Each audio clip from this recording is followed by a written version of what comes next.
Halo guys, welcome back to my YouTube channel. Kali ini giliran kita membahas tentang bagaimana caranya agar tidak menjadi orang yang terlalu baik.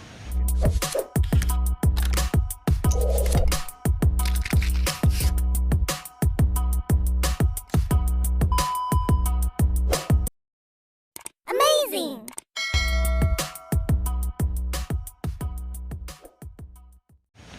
Apa kabar Anda? Saya doakan semoga selalu sehat dan senantiasa diberikan kemudahan serta kelancaran dimanapun Anda berada. Sebelumnya sudah kita bahas soal cirinya orang yang terlalu baik. Jika sudah kita bahas tentang apa saja akibat buruk bila kita menjadi orang baik atau orang yang terlalu baik, untuk menyambung sekaligus melengkapi ulasan tersebut, kali ini giliran kita membahas tentang bagaimana caranya agar tidak menjadi orang yang terlalu baik, atau setidaknya agar kebaikan kita jangan sampai dimanfaatkan oleh orang lain. Bersikap itu memang wajib. Bersikap baik, semua orang pasti memiliki kebaikan di dalam dirinya, tetapi tetap ada batasan ya yang perlu kita tetapkan agar kebaikan yang kita berikan tidak lantas berlebihan dan malah dimanfaatkan oleh orang lain. Setidaknya ada 5 cara sederhana yang bisa kita terapkan agar kebaikan kita tidak menjadi bumerang yang menyerang balik diri kita sendiri.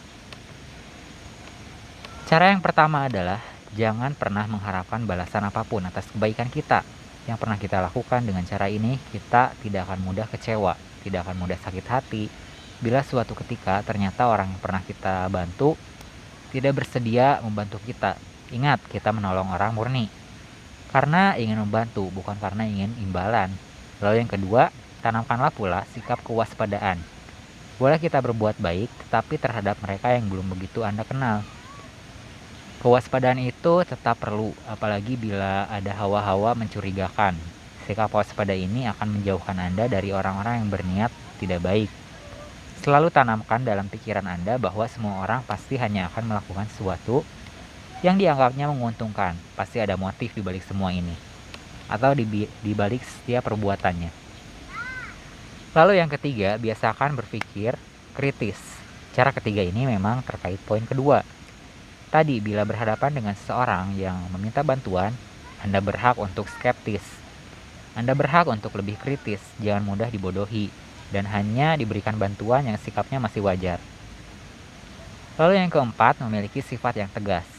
Anda harus punya kemampuan untuk menolak permintaan orang lain, karena kalau selalu diiyakan, selalu dituruti, Anda hanya akan terjebak dalam rasa tidak enak yang berkepanjangan.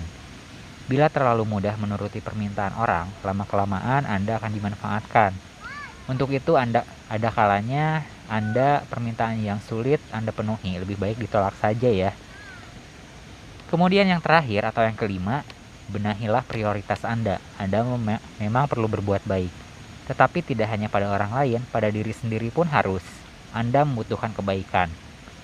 Maka dari itu, kenalilah prioritas diri Anda. Bahagiakanlah dulu diri Anda secara maksimal dulu, baru memikirkan orang lain. Membantu orang lain, membahagiakan orang lain, bukan lantas berarti kita harus menelantarkan diri sendiri.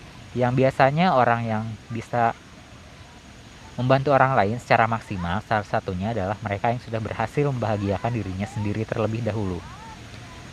Kurang lebihnya itu 5 cara sederhana yang dapat kita terapkan dalam kehidupan sehari-hari agar kita tidak menjadi orang yang terlalu baik. Sebab baik itu bagus, tapi terlalu baik itu lain ceritanya. Bila menjadi seseorang yang terlalu baik, bisa-bisa kita malah berakhir terpuruk dan selalu merasa tertekan untuk menuruti keinginan orang.